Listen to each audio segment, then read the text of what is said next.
जैसे बहुत सारे लोगों ने इस दौरान जगह जगह पे हमारे साथियों ने जो मदद कर सकते हैं वो कर रहे हैं।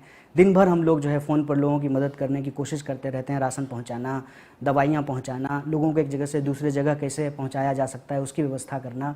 लेकिन एक चीज़ जो मैंने महसूस किया कि अक्सर हमारे लोग भी हमसे पूछते हैं कि देखिए ना, कह रहा था कि आपकी कोई तस्वीर नहीं आई है आटा देते हुए। तो हम बोले ये तो बड़ी जो है सही है, मैंने भी आपकी कोई तस्वीर नहीं हाँ, देखी। तो ये उधेड़बुन वाली स्थिति आप कहाँ है हैं? ना। आपका वो बोर्ड लगना चाहिए बाहर के। हाँ वही है, मतलब आटे के पैकेट के ऊपर हम अपना फोटो लगा देते हैं।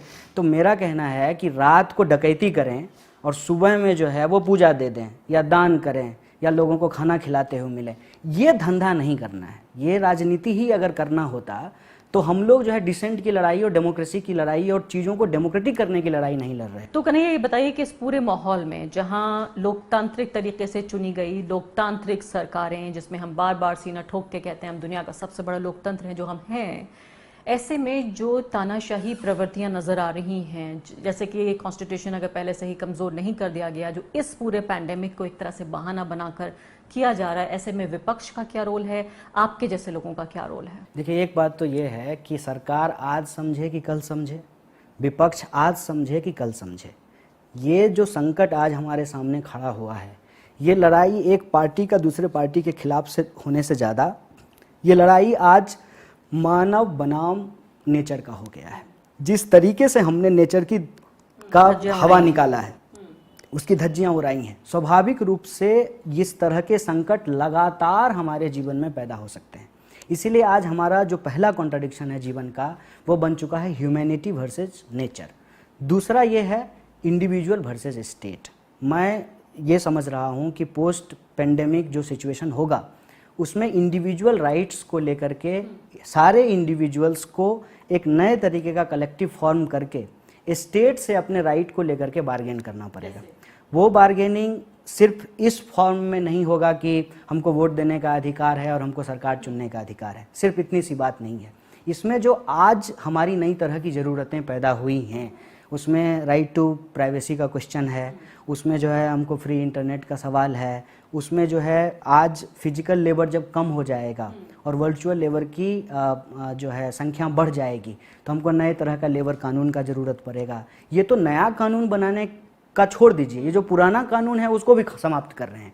तो एक नए तरह का लड़ाई जो है वो शुरू होने वाला है। पूरी दुनिया में भी इस तरह की चर्चा हो रही है कि लोग जो हैं वो प्रोग्रेसिव मूवमेंट्स अलग से बना रहे हैं, फोरम्स बना रहे हैं। मैं आज ही पढ़ी थी अरुंधति रॉय, नोम चॉम्स्की और इसके अलावा 2-4 और लोगों ने कहा है कि जो प्रोग्रेसिव ताकतें हैं पूरी दुनिया में उनको इकट्ठा होना होगा, क्योंकि कहीं ना कहीं जो कोरोना वायरस, लॉकडाउन, इस सबके मद्देनजर बड़े बड़े लोकतंत्र दुनिया के, जिनको इस बात को लेकर गर्व है कि लोकतांत्रिक उनके ट्रेडिशंस रहे हैं, वहां भी तानाशाही प्रवृत्तियां जन्म ले रही हैं।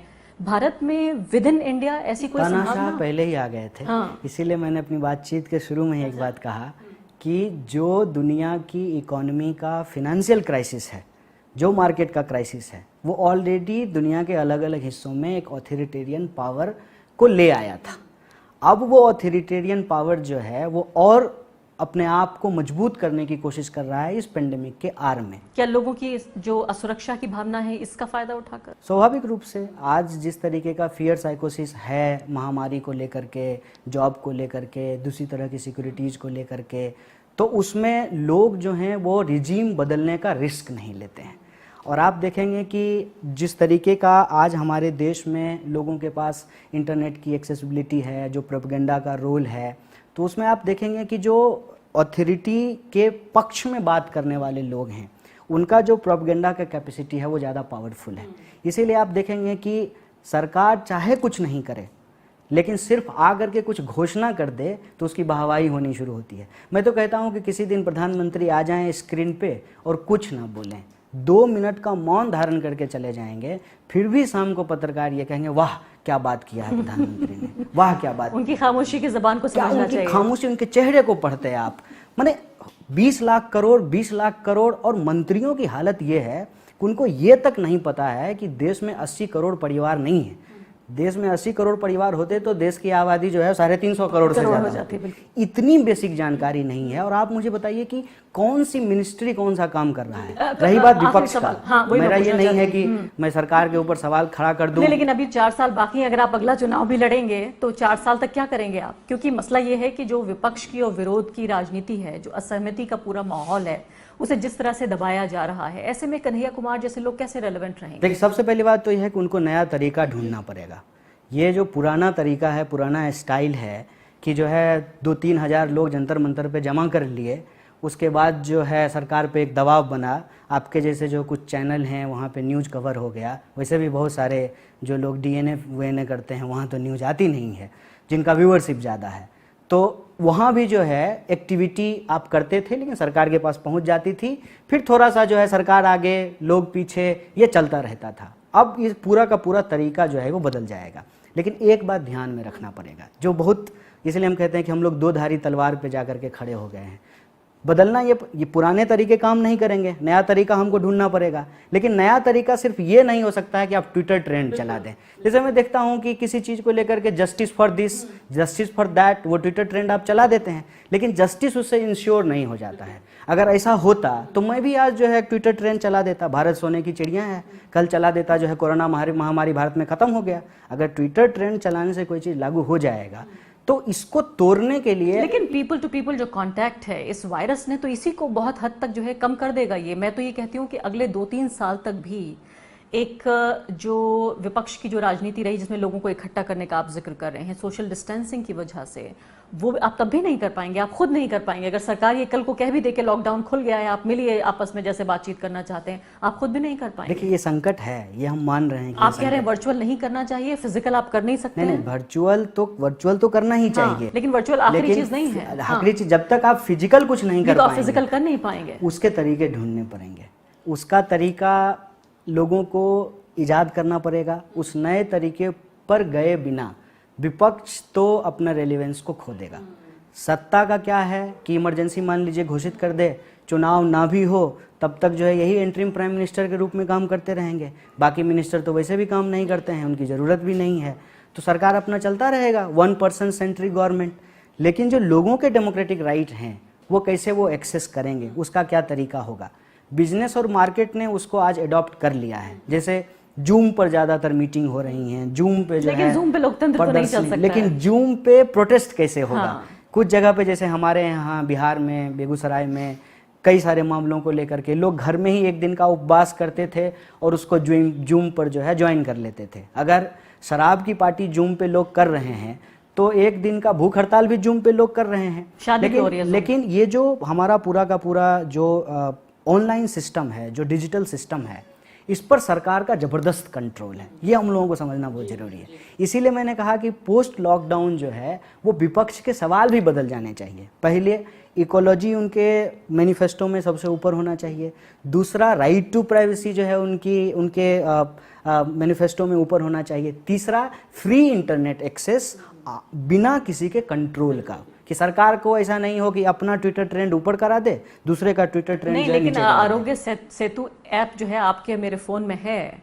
अभी आप ये बताइए कि इस ऐप के साथ कैसे आप ये इंश्योर करेंगे कि आपकी प्राइवेसी पे कोई हमला नहीं हो रहा है। जो लोग एनआरसी के खिलाफ मालूम है, कल ये ऐप पत्रकारों से लड़ रहा था, ट्विटर पर ऐप लड़ रहा था, मतलब इस तरह की होस्टाइल भाषा में वो बात कर रहा था पत्रकारों से। आप इसके पीछे कौन व्यक्ति है आप पता नहीं लगा सकते। ऐप का जो ट्विटर हैंडल था वो पत्रकारों से लड़ रहा था। मैं वही कह रहा हूँ कि अगर आज के ज़माने में विपक्ष अपने डिमांड को रीफॉर्मुलेट नहीं करेगा तो बहुत सारे ऐसे सवाल हैं जो इरेलीवेंट हो गए हैं और बहुत सारे नए सवाल रेलिवेंट होकर के पैदा हो चुके हैं। उसमें मैं यही कहने की कोशिश कर रहा हूँ कि जो लोग एनआरसी सीए पे इतना बड़ा प्रोटेस्ट किए हैं तो उसका अल्टीमेट उद्देश्य क्या था। अल्टीमेट उद्देश्य ये था कि सरकार जो है वो एक तरीके से आपकी जासूसी कर सके, आपका पूरा डेटा जो है उसके पास हो और अपने तरीके से उस डेटा का वो मिसयूज कर सके। ठीक है, गरीबी, अमीरी, बेरोजगारी, क्या स्थिति है इस देश में आम लोगों की वास्तविक, वो लोगों के पास आंकड़ा ही ना हो। लेकिन अभी आप ये देखिए कि अब वो करने की ज़रूरत क्या है।